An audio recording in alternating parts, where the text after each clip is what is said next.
Show you how to collect data, both behavior data or skill data for an IEP in Google Forms, which every Google form automatically converts to a Google Sheet as well. So this example is for behavior data. This is the form I created, and it's really simple. The first question I put is the date, and then the second and third questions are frequency of aggression and frequency of disruption. So just examples of behaviors you might be tracking for your students. What I did prior is just send the form to another account I have and filled it out a couple of times. So this is basically what it would look like though if you were sent this form. The other thing you can do is if you're just collecting this yourself, you can make the form and then bookmark it or pin it on your desktop and then submit responses, as many times as you want. So when I go to responses, you can see this little Google Sheet icon. And if you hit that, the very first time you hit it, it will ask you, do you want to create a brand new sheet or put the data in an existing sheet?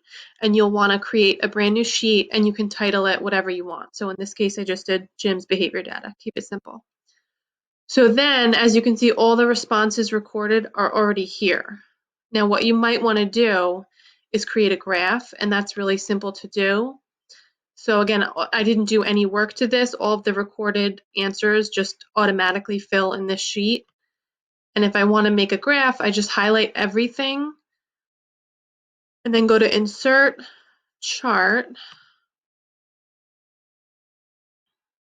The great thing is I can exit this sheet anytime, and I can always access just this sheet of data if I want to by, going to my Google Sheets and opening this up, or I can go to my form, there it is, and go that route as well. So the graph pops up like this. You can customize it using this toolbar here any way you want.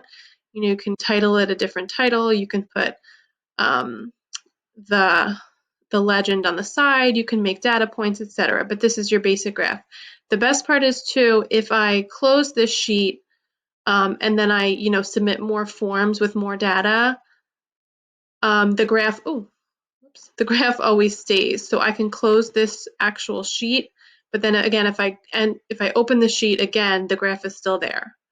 So I don't have to do any more work. I can enter more data and the graph will update itself.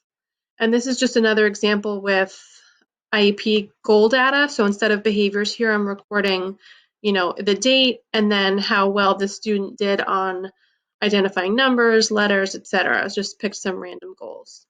And so same thing, if I go to the spreadsheet icon, I can open it. And then here's all the data that I submitted through the form. So same thing, I can highlight everything and create a graph. If I want, I can highlight, just one column and make 4 separate graphs, or I can highlight everything together and put everything on one graph. And that's kind of what I prefer to do, but just personal preference. So again, insert chart is always your first step. And then sometimes it pops up, there may be a few things you have to play around with to get it how you want it to look.